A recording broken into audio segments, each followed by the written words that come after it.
back to the Boston Major. It is Group A, I'm not sure what to call this. Losers versus losers matchup, though you wouldn't really call it elimination match. Elimination match within this GSL group stage. Yeah, you're not going to be eliminated from the tournament, but you'll be taken out of your group. You will be taking last within your group, and that's kind of crazy to think about, just because these two teams are both quite strong. LGD Forever Young and Wings Gaming. Maybe Group B was not the group of death after all. Yeah, I think that a lot of people were predicting Wings to be on top of their group and probably the tournament, but judging by some of their more recent games, yeah, they won the Northern Beat, but I think that was actually very weak opponents. Yeah, NP was not at their strongest, and they were the second place team, right? So yes, they weren't even supposed to be there. That is also true. And for the summit, where all 8 teams were going to the major, they did not fare very well. Granted, they were strong teams, but all the teams here are strong. And LGD Forever Young is no joke with Shout 8 at the reins.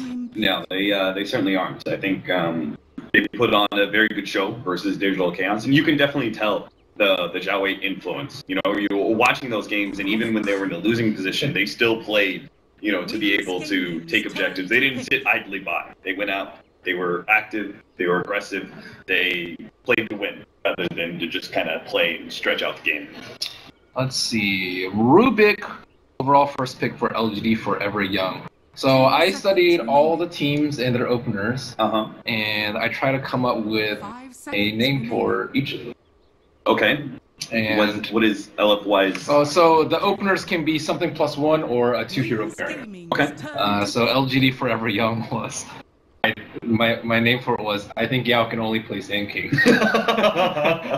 And because they picked him Sand King so many of their games, and I was just like, yeah, Sand King's great, but like, I don't know. If they were that good, then it would get banned. I mean, they probably learned a little something from Newbie as well. That's Newbie also liked to be able to open with Rubik Sand King. And I think in this situation, right, Rubik is one of the best supports to have versus. Yeah, right? Yes. So in some ways, they're securing, even though they have first pick, they're securing a second pick Sand King, because Wings is most likely going to pick Sand King into a Rubik, right? For their 1-2. And they are one of the few teams that do first phase the Rubik very, very often. So yeah, I did my research, and I think the name is very fitting for LGD Forever Young, and Yao was actually criticized for his hero pool, I believe, during TI5, where he mostly played Tusk. He played Earthshaker a little bit, but Tusk was, I think, by far his best hero, and he certainly has 1 or 2 heroes, not 3 or 4, just 1 or 2 that are far better than his other ones. And Sand King is one of his best ones, so good job, LGD. And I think that, yeah, you're right with the Rubik first pick. They're like, well, if you pick Sand King, then we already have a good counter, but is it worth it? Try and deny Yao his hero, you're going to pay for it. Yep. So, Shadow Demon Miranda, though, very fitting opening for Wings. It's relatively open, it gives you a strong mid laner, and it gives you a lot of fighting power, which you know that's what's going to come with Sand King. So, Wings can actually contest mid game against a Sand King Rubik opening. 10 seconds remaining. I wish I had more clever names for some of the openers. Some of them I do. I was hoping you would have. MVP. No, lay it on me. What's your most clever name? MVP is... I just remember something. I don't remember. I have them in my notebook. One's like, it's crazy or dumb, but not both. Because it's Timber +1 and Ogre +1 were the most common openers. So it's like, Timber's crazy and Ogre's dumb. So I was like, and it kind of fits the team. I was like, yeah, okay. It does. See, I have some good ones, but my Wings one was not good because they did Warlock Luna, and I couldn't think of anything that was really that great for them. And Luna and Warlock are both bad. So it's not that funny. If you come up with a good one, please hit me. That's my worst one, is Wings. Warlock Luna, I'll keep my mind. Because I want it to be so that I can say the name of the opener and you would kind of be able to guess what it is. Yeah. Like, y'all can only be thinking, it's like, okay, Sand King plus what? It's simple enough. Okay. OD and Ursa gonna be banned away by LFY, or excuse me, Gween. Ursa is a strange one. Ursa, they have been picking a decent amount, but I think that SD and Rana are actually both pretty good at dealing with Ursa. However, because of disruption, right? Disruption and Purge. Like, can you enrage off Purge? I don't think so. You can't BKB it. I don't think you can. I'm fairly sure that you can. But I could be wrong. But either way, Disruption's really good versus Ursa, right? There's nothing you can do about that. You Disrupting during a range is just miserable. And like Ursa, you never want to be in a position where you want to have to build a BAP. He's like one of those few like carry heroes who's like I guess like man fight carry. Most man fighter ones. Anyways, I talked to a pro player recently, and he told me that Wings never waste bans.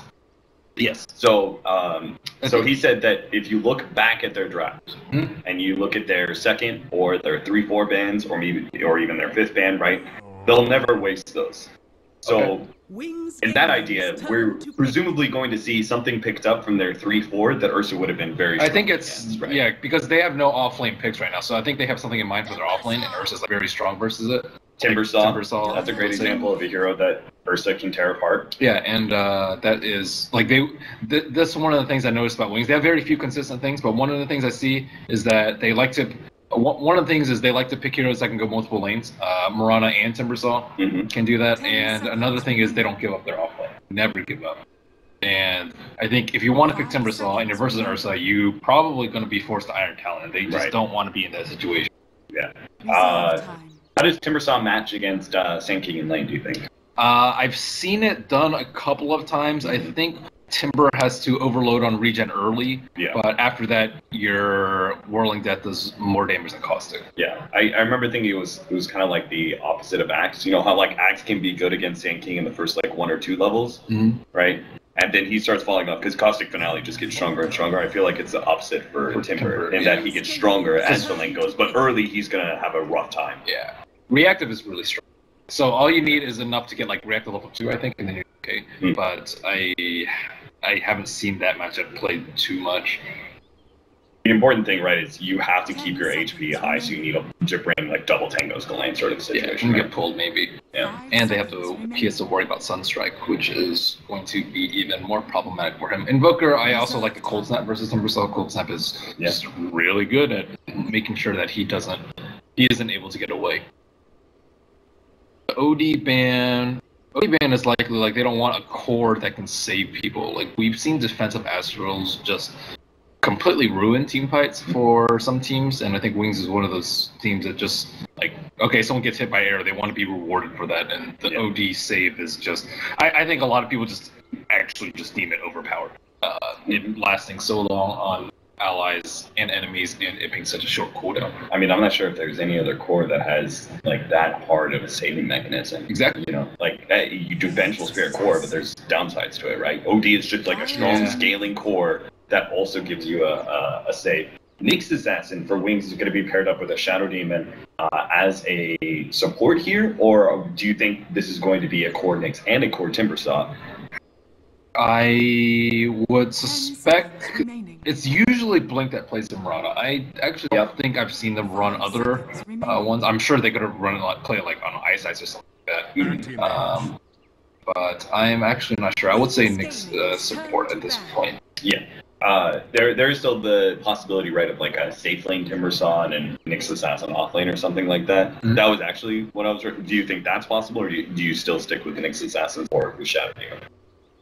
I think support. I mean, Shadow plays some weird heroes, but he doesn't play these type of weird heroes. He plays like Necrophos and like Safe Lane Void and that kind of stuff that's like weird but makes sense.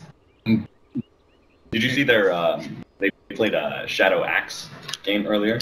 Earlier today. That's a little weird. You know, another good example of weird but makes sense situation. Bounty Hunter is going to be banned away against LFY. LFY is one of the heroes that really likes to abuse vision gain quite a bit. So Invis heroes early on into their career was something that they tried to use, and teams very frequently started banning against them. We're going to see if that continues. I know. I think 4 position is still required. Okay. Yeah. Nothing. Bounty Hunter. Like you just had this... no, I know. It's because IG Vitality, they really like Bounty Hunter and Riki. Yeah. My one for them was I've got vision. Okay, Leshrac. Leshrac support with the Rubik. I mean, these are the exact same combos, right? We set up with a 5 position that sets you up for that stun. and is more defensive in nature. However, Leshrac gets generally just destroyed by Leshrac. Or sorry, by Nyx. Yes, like Nyx. Whenever you see a Nyx game, you just want to pick heroes that are able to survive. Like I think Rubik's pretty good because he doesn't get owned by the carapace, and he also has magic resistance, and he has a very short cast point. Like if you're really quick, you can even do it out of Vendetta before you. Yeah, Vendetta hits you, and he tries to get that stun, and you. But Leshrac is like it just seems like it could be a liability this game. Although something that they could do, which I've seen them do a lot, is because Xiao 8 likes helping out Yao. I think someone had mentioned like Xiao 8 wants to win a TI with Yao, or like that's kind of what because Xiao 8's already won one. So what's his drive is to help out Yao, and I think that's even the same in game. I think that they might do Sand King Leshrac off lane together, right, and then do DDC on the Rubik and go on from there. And a strong dual lane scenario, like they already have the Anti-Mage versus the Timbersaw, right? So you already have a matchup that you can't necessarily stop the Timbersaw from being in lane and getting farmed, but he's also not going to threaten you, right? Anti-Mage can be left alone in that lane at some point in time once you burn through the Timbersaw's mana and be pretty happy with how the lane's going to go, trading farm. So they could very easily try and threaten whatever Wings is going to be running as their safe lane, which has got 10 seconds to determine. So very clearly, I think they're feeling a bit threatened and trying to figure out what should they do against a potential aggro duel, or even try. Yeah, Clinks. That's what I like. I was like, man, hey, it's an Ice Marana. Okay, Ice Marana. So they changed it up. Man, the moment I saw Marana, normally I like to talk about, it could be a support. Now it's just like, nah, it's Blink. I remember looking at it for, because I analyzed a lot of their drafts before TI, and I don't think I saw them one game run Marana as an off lane. It's the same thing as Void too. Void, they never ran off lane, always safe lane with Shadow. So things change, and that is a good thing. You always want to be unpredictable. But Clinks, I think, is a very great pick here because their lineup just lacks physical. They lack physical damage and they lack roach potential. Clinks is really good at both of those. I guess Ursa also could have worked for them, but Ursa just didn't really. It was banned out personally, and clearly they didn't want it. But Clinks, I really like here. He also makes Rubik hate his life. You get a decent amount of farm. Ursa also wouldn't be a tower pusher.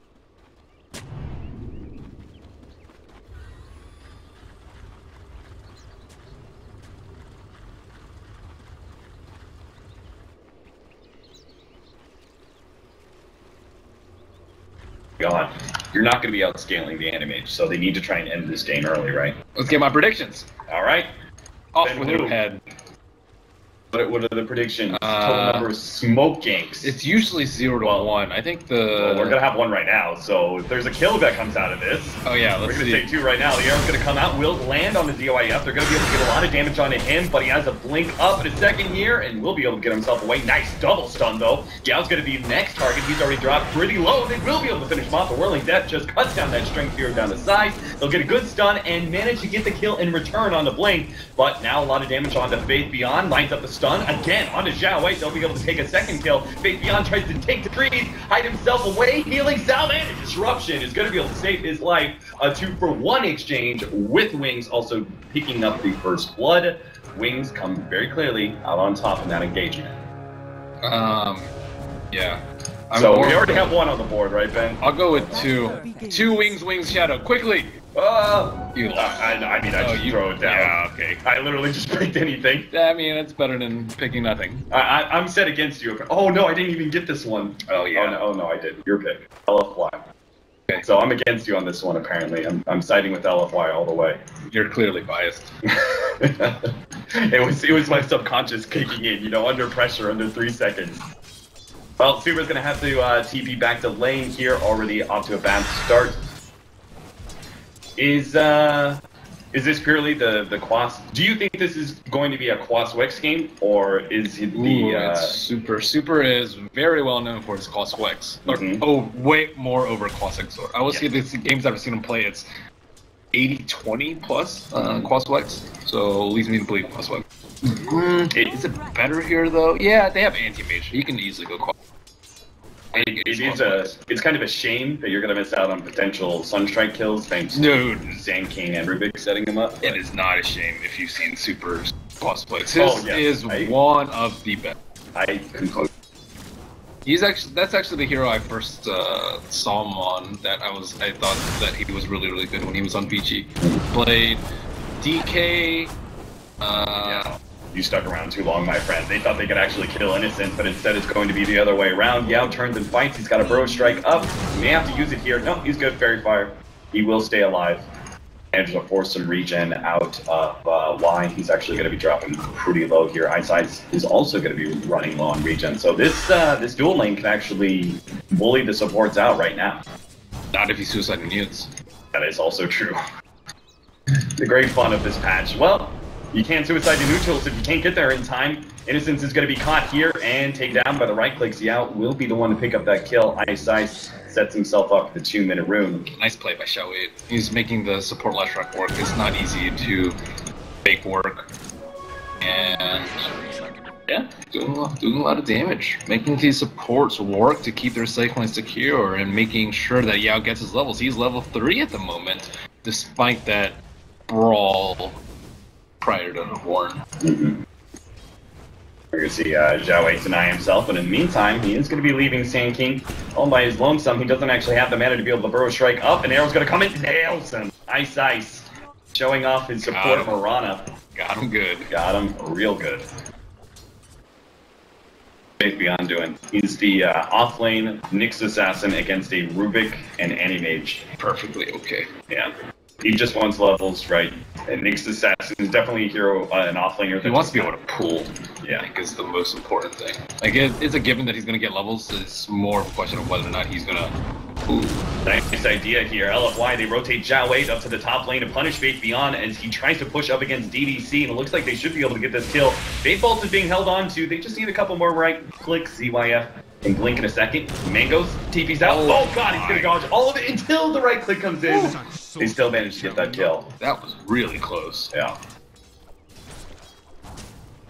At the end of the day, I think that's okay for Wings because they're leaving Yao out alone, who could potentially easily die to the Shadow Demon Mirana. Ice Ice decided to, I believe, take the long way back home and did not die to mutes or with mana regen. Which means Yao was able to get a pull off. Yeah, the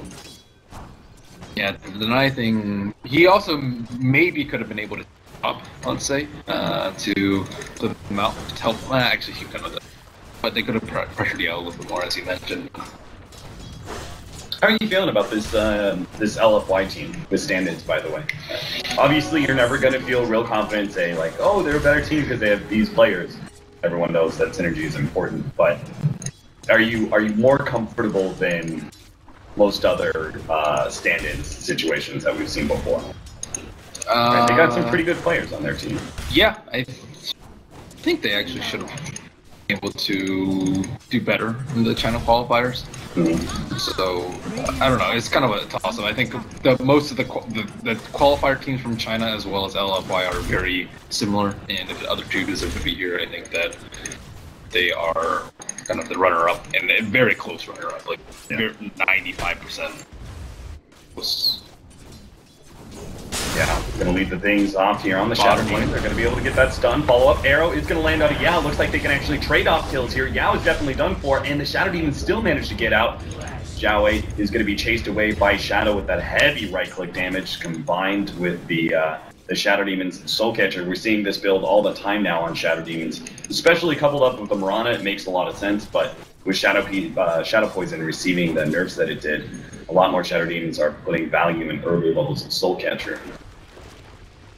Yeah, so Yao is becoming a liability very, very soon. Like, Xiaowei has done, like, all that he could in the early game. Like, he had that 4-man stun on the hill, like, he got that kill on the Shadow Demon, and still, like, Yao's in a position of, like, he still needs help, which is never good as a Sand King. Like, you don't really want to force your supports to constantly park themselves down there, because now Nyx is getting a lot of levels, and then Xiaowei, like, got another kill on top, and still, it's like, okay, Sand King, like, he still doesn't feel safe at all. Like, he can easily still die at any time, and maybe the call has been to, you know, if you die, whatever, we just want you in lane so the supports don't ruin our Invoker's life.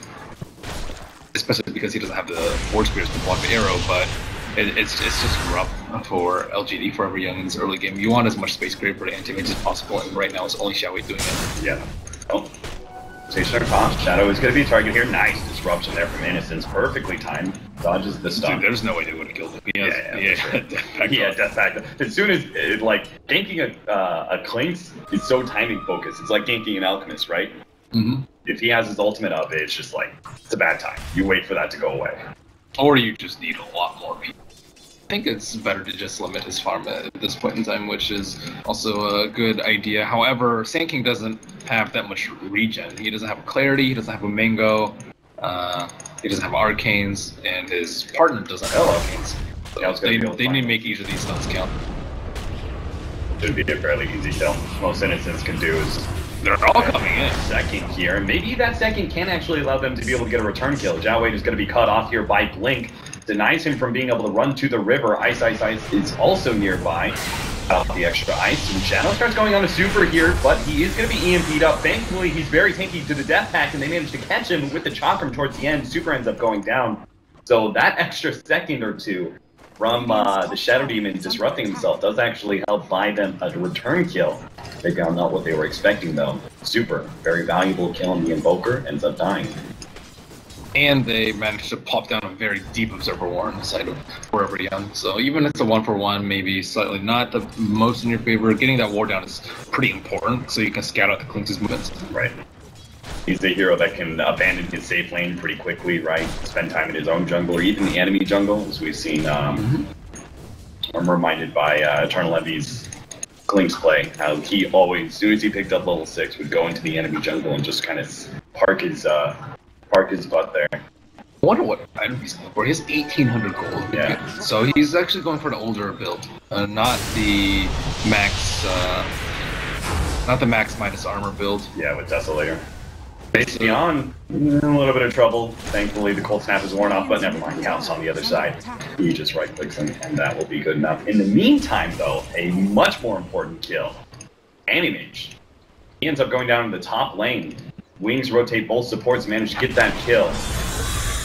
Anti-Mage's farm being slowed down. This is very important. This is a real big turn in the game plan decision. There's two ways to tackle the Anti-Mage. One is trade farm, and you take down Roche because Clint's really good at doing that, and you fight the AM late game. And the other is to pressure him now, keep him weak, and slow down his Battle Fury and just keep killing him after that because you want to slow down his Manta, and then you get the Orchid and keep killing it. Right. So I wouldn't say there's like a right or a wrong way. It depends on the team, and their plan is to pressure the AM before he gets Manta style. So they're invading their top area, and as soon as the Clink gets his Orchid, it's going to be turned up a notch. Double BD counterboard, as well as Dust is going to be able to spot out Faith Beyond as he tries to use the Vendetta to escape. He's going to be slowed down a bit, and thanks to the Spike Carapace, it looks like he might be okay. The Dust is just about to wear out. He gets a nice 3-man stun, but unfortunately the disruption also laid out. He'll be taken off by the ultimate as well as the combination of DDC. Managed to get the Fate Bolt out. Blink comes in, swoops in for the support kill, and now looks to chase for more. Into the tier 1 tower. Yao's going to be the target here. Gets perched up, dodges the air with a Burrow Strike and a stun onto Blink, but he will still end up going down, and Wings will translate that action into some pushing power onto this tier 1 tower. Big benefit of having a Clinks on your team. It's going to be super slow. Clinks actually does not have his Orchid yet, so nor does he have a Blightstone. Yeah. So I don't even think the tower's going to die. Yao's pretty much up, and this will buy time for Anti-Mage to farm another lane. He's already moved to the mid lane, and he has the TP up, so he could kind of farm all over. Well, they automatically lose DDC. It becomes a whole lot easier. LFY now going to have to take on a 4 versus 5. They try and go into Shadow, but an EMP is dodged there thanks to the disruption. They go into Blink instead, but he's relatively tanky. 2 levels of the armor is going to help him out just enough. LFY are going to be forced back again underneath their tier 1 tower. The longer they hold, the more time they're buying for this Anti-Mage as he's pushing out bottom. So it's technically worth it for your Rubik to sacrifice himself to save the tower. And by time, yeah. So it kind of looked like it was just a feed, but he probably saw the arrow coming, and he TP'd in a very aggressive position and probably expected to die there or get covered by EMP Tornado or whatever maybe that LFY had to offer at the time. But yeah, they're really slowing down the Clink's farm too, because he TP'd up there, didn't really get that much out of it, didn't get a tower, all he got was a Sand King kill for like, a minute and a half. 2 minutes plus worth of work, and his Orchid could have come out maybe already, I would say, if he were just parked down bottom and pressured a T1 by himself, but they thought that it would be a larger engagement on top. Who do you think's decision was it? Just sort of snap decision? For Shadow versus I think they're two different styles. Yeah, I'm not sure. You have to play more gank heavy to make sure that Manta doesn't counter Orchid, right? In some ways, it puts you more pressure. Less pressure to take objectives, but more pressure to keep the AM down. Well, Wings is a high risk, high reward. We've seen that a lot. And they always play more kill heavy than the Spectre. I think you also learn a lot more from doing this sort of risky play because I think because it's so execution based, you could have always played better. Whereas if you go the other way, you're like, oh, maybe it was just the wrong decision. It's very hard to like squeak out maybe like 100 more GPM. That's a lot to ask for. But they leave 2 in mid. They're going to actually make a Moonlight Shadow rotation with their 2 supports, catch them from behind. And now the TP's come in after they've already taken down one of the supports. Nails the Super with the arrow. The Invoker's going to end up going down as well. Nice rotation there. That very clearly caught LFY by complete surprise. They were showing 2 cores in mid lane while they took down that tier 1 tower, and 2 supports, with thanks to Moonlight Shadow, set up the fight at top lane. They're venturing out way too far. I think as soon as you see the Oblivion staff on Clinks, like their game plan should become more apparent as to what Wings are going to do. In reaction, they should do what they did before, but not extend past that T1 tower. They're like pretty good, welled up at the T1 tower, and the Orchid already come out. Anti-Mage, will he die? No, he will not. But that has to be a grimace coming out from End as he shrugs off the Orchid and tries to farm up his Battle Fury. He knows he's have Battle Fury yet. Yeah, he knows he's in a really bad spot.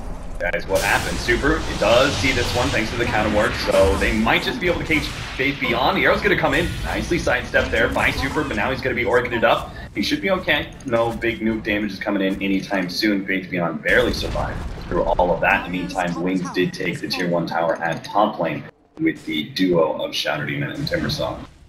So more items need to come out. The Clinks needs, I would say, a Blightstone, bare minimum, because he's so physical damage based. Maybe could have gotten the kill on AM with that.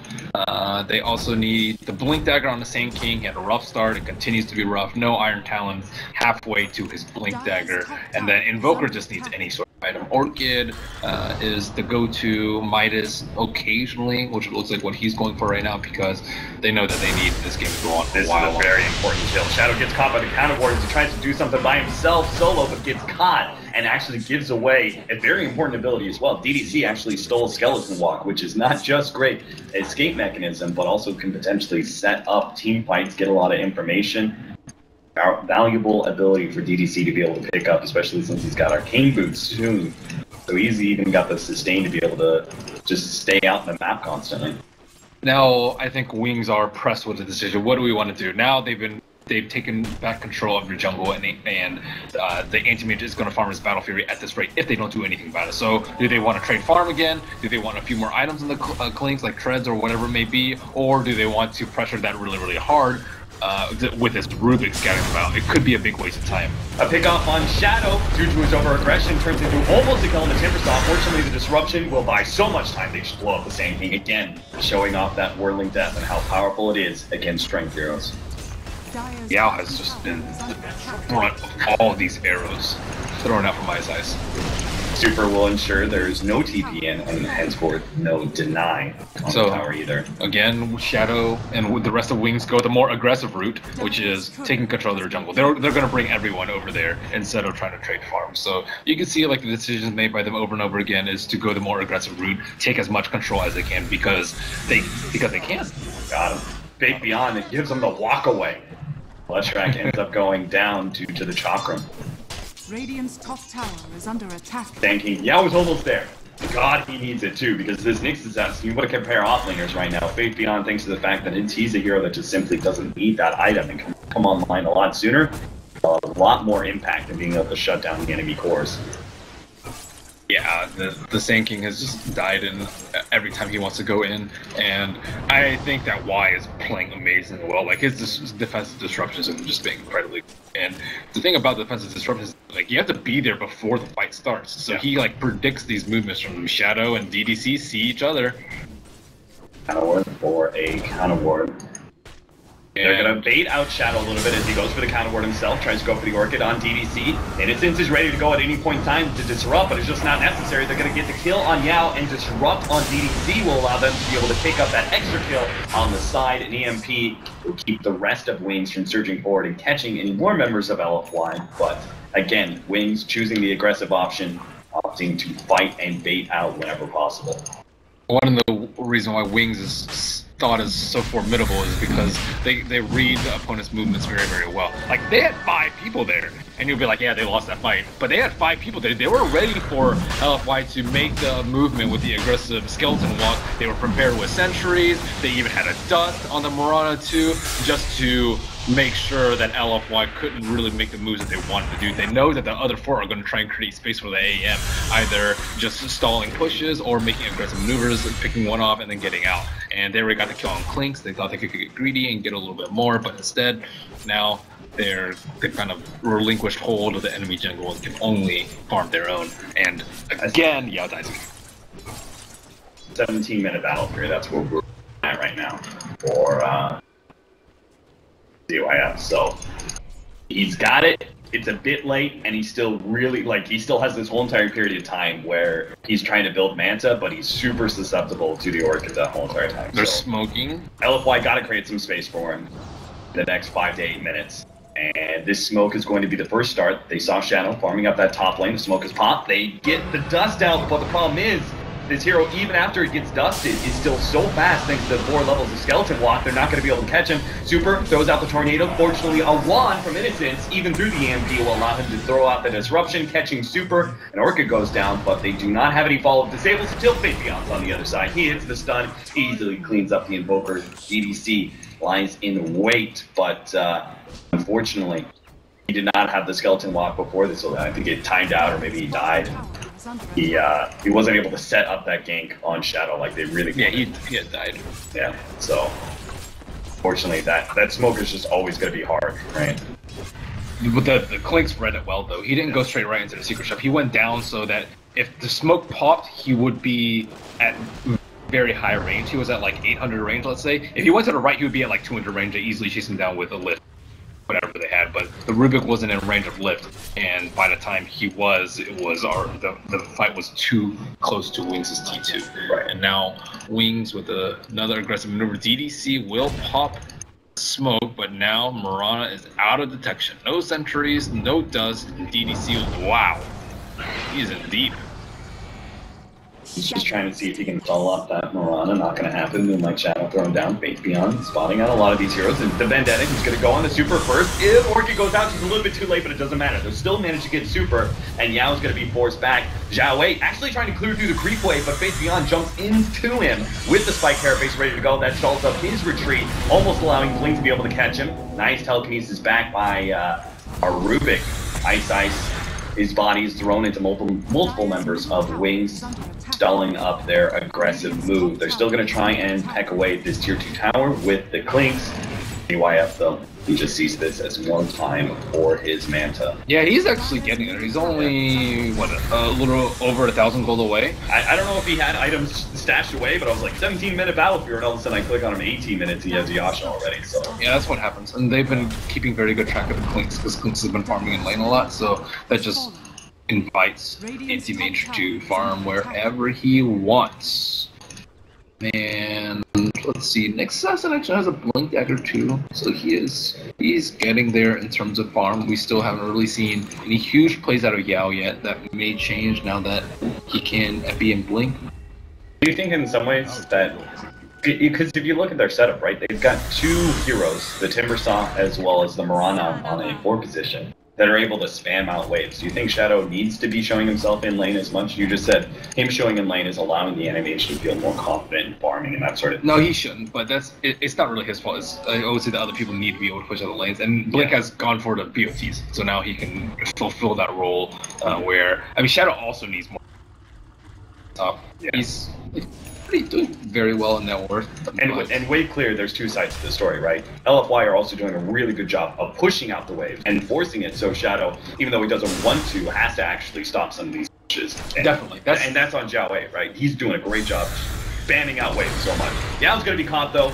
Yao is going to be done so as the arrow nails him once again. This guy seems to be a target dummy every single time. Just arrows lined up, 18-7, 21 minutes in. At least he's got his blink dagger, so has that big initiating tool, but Wings are definitely taking advantage of these positioning errors.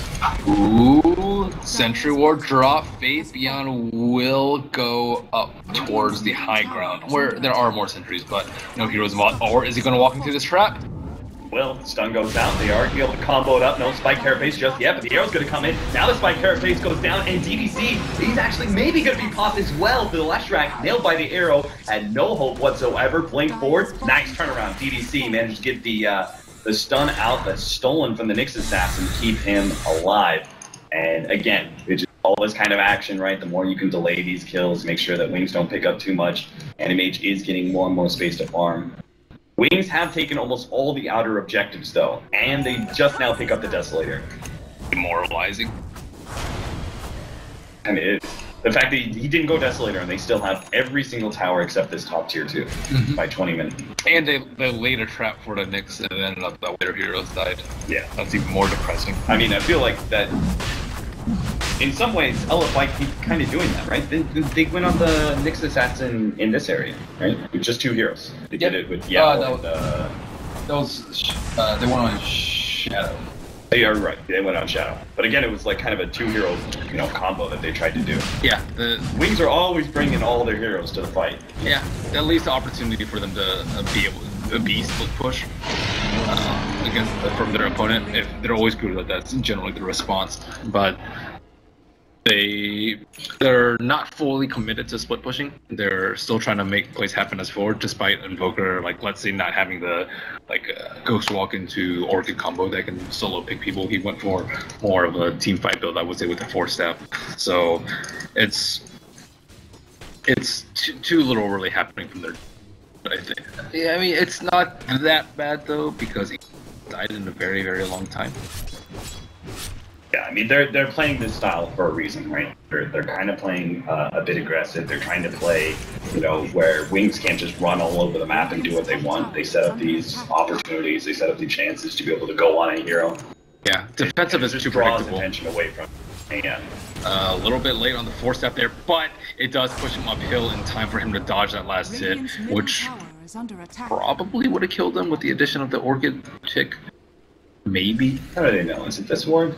Seems like Blink had some idea that there was going to be a Rubik AM combination on him. They're trying to set up some sort of situation where they could get that invis.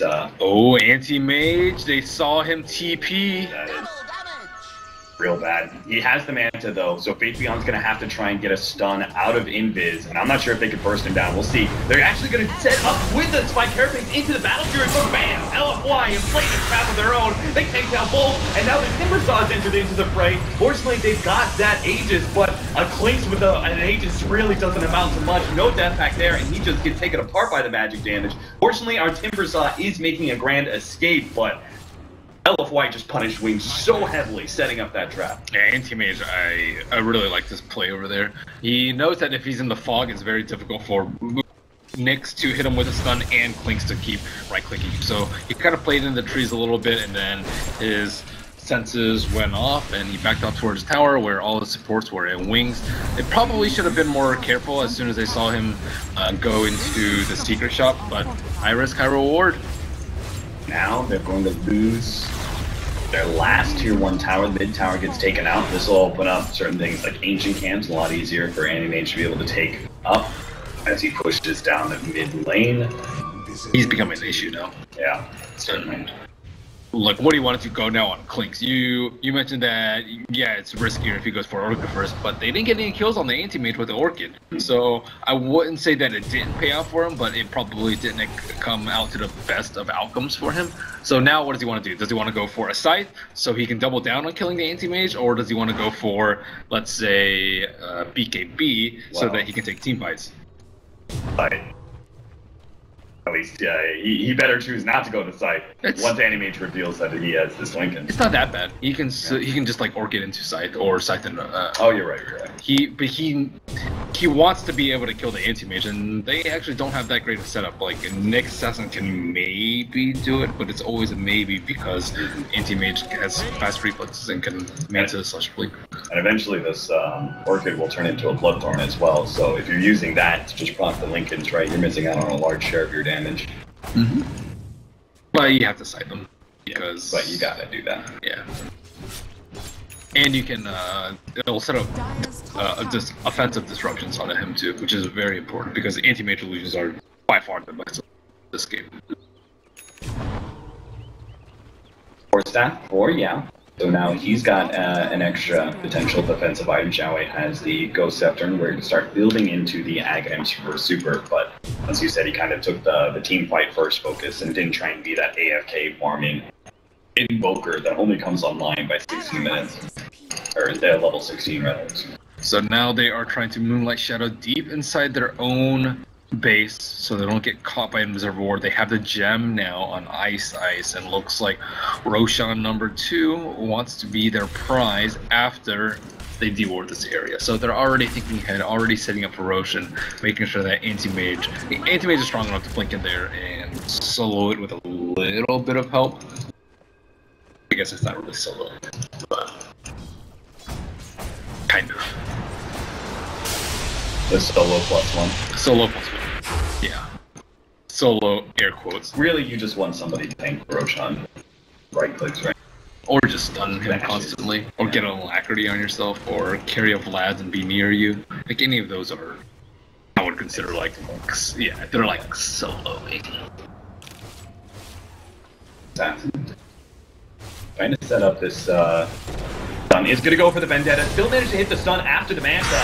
DYF is going to be caught a bit here, but he's still able to get his blink away. They just do not have the lockdown. The Ult Scepter goes down. They're going to try and lead this into another stun, but fortunately Impale isn't up just yet. They're just trying to slow down his retreat, and they do hit the Impale now, which means DYF are taken out by the pure damage of Blink. Wings could have stopped to the split pushing Anti-Mage, but at the same time, LFY is still getting good control of the map. They're pushing out with 3 heroes mid. Super's recovering this bottom lane that was pushed in. We will soon, very soon, have an Aghanim Scepter. And again, look at that.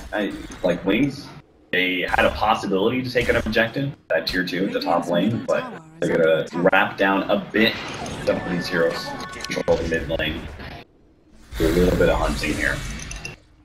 You want to take this time. You can take a tower now. It's much better. Like, if you deward now, you can probably take a tower down and then some. Whereas if you don't do it now, you might not be able to deward because LFI would have respawned by then. So he's trying to get one, and I don't think he's going to get any wards in his merry jaunts around the map. Disruption pushing, a classic. Wings circle right back up, knowing that little bit of LFY and rotate top. Maybe see if they can actually pick off Shadow, stop that push. But no opportunity will be given. This will allow Recluse to be able to finish up PKB, which is rather important. He still has a combination of stuns that are rather fast between the Sand King and the Rubik Telekinesis that can catch him out, keep him chain stunned, but for the most part, this BKB will be a big boon for Wings in team fights. But are they going to get these team fights? They're always trying to recover this this pushing power that's coming out from LFY, where they just clear these creep waves. I think they have enough, because they just killed the AM. That kind of signifies that, hey, we can kill Anti-Mage without any of this.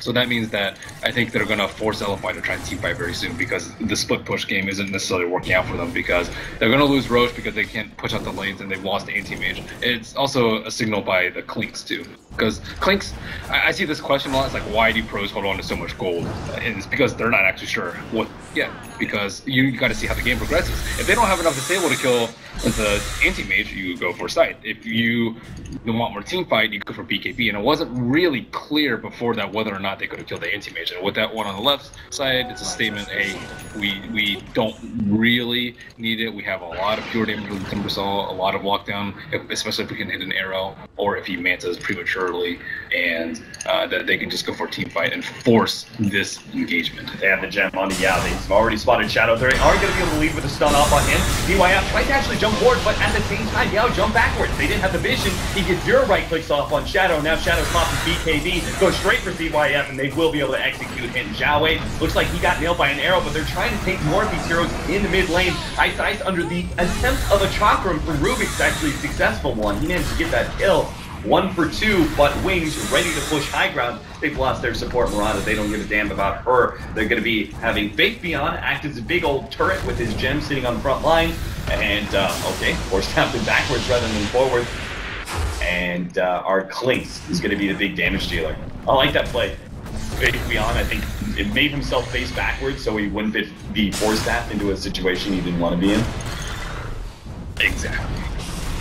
Now it's tier 3.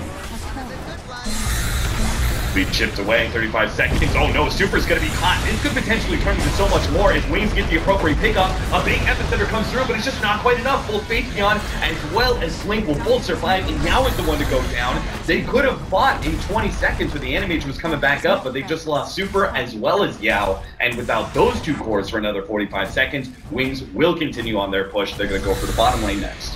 Faith has just been ridiculous this game. He is one of the best offlane players, and there's just such a big contrast in between him and Yao this game. Yeah. Like, he didn't need help on top, and he's still able to come out like almost double up Yao's net worth, and still have just much more effective plays with the Blink Dagger, whereas Yao got his Blink Dagger a little bit late, and even when he got it, he still couldn't really do that much. He hesitated a lot with the Blink out instead of actually going in that last fight, which I think really cost him. He was scared of the BKB, to be fair, but sometimes you just gotta go in and die. Like they didn't even put up a fighting chance in that last skirmish. Yeah, I mean they just picked up that fresh Basher, a little bit of RNG, and you never know what could have happened, right? The Anti-Mage popped his man,